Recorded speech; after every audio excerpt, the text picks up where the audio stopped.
I am so glad that this series has been extended to 20 episodes. There's just so much to unpack in this one. But firstly, what a episode. This is what we watch Vikings for. The opening scene was so intense and just shot perfectly. And I always find that the show does an amazing job of showing the contrast between the so-called civilized Christian lands and the Vikings. We get to see it with Rollo coming down with the French and how they prepare by raising the banners compared to the noise and the excitement the Vikings create to get ready. And we always seem to get a cliched symbolism, and we always see a crying Mary. I think contrast with the seer just going absolutely crazy, just wailing. Viking gods would never cry, and we get to see a kind of switch with the Vikings using flamed arrows and the French using a shield wall. But I always got the impression that the Vikings had crossbows. I mean, we saw Elendor told Kulf that he's improved the French weapon, and then we saw Kulf kill the families that were against Lagertha, killed with crossbows. Maybe they just was on a different boat further back. Should have been on the main boats, but okay. Great action scenes, great fight sequences. Rollo's speech, I had a bit of a problem with. It wasn't that awe-inspiring or that good, really. But it does its job.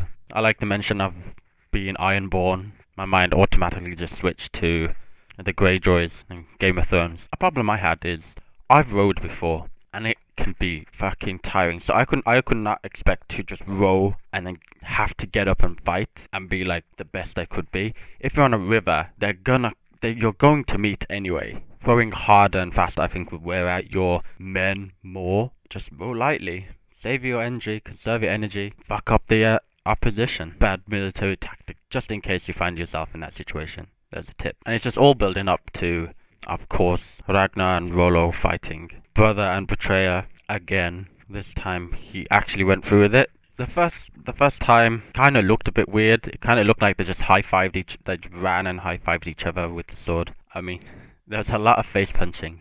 I mean, it must have been, it flashed back and forward, and we knew them two were still punching each other in the face. And nobody died, but the French won. And I was surprised, actually, because the shot of the Viking fleet going or retreating, it looked like they had a shit ton of boats left. But it was really shot well. It was actually good to see that. Good to see Emperor Charles start to play the game, arresting and killing those two. I was actually quite happy. I like to think that he's just pretending to be a coward and not know what's happening. But I do get the feeling that perhaps the daughter is involved. But good for him. Again, we get a contrast in the celebrations. Rollo coming back, everyone cheering, confetti, everyone hugging him, actually caring. And he was made a Caesar, but nobody saw that coming. And Ragnar has gone missing, or withdrew himself.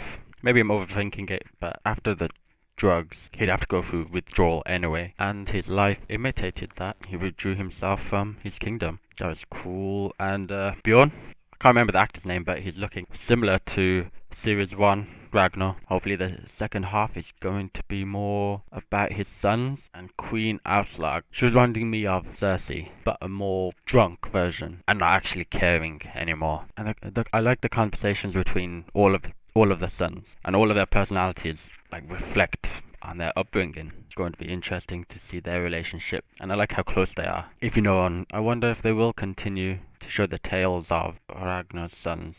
I'm surprised actually that they showed this, but Ragnar returning in this episode, I thought they would have ended it, kept us in suspense. So we got to see him return. He returned to Kattegat, challenging other people to challenge him to be king. I did expect somebody to say, "I'll do it," but that's a good way to end. His entrance was just so intense, and the music super epic. What did you guys think? Let me know. Check out the other stuff. Peace out.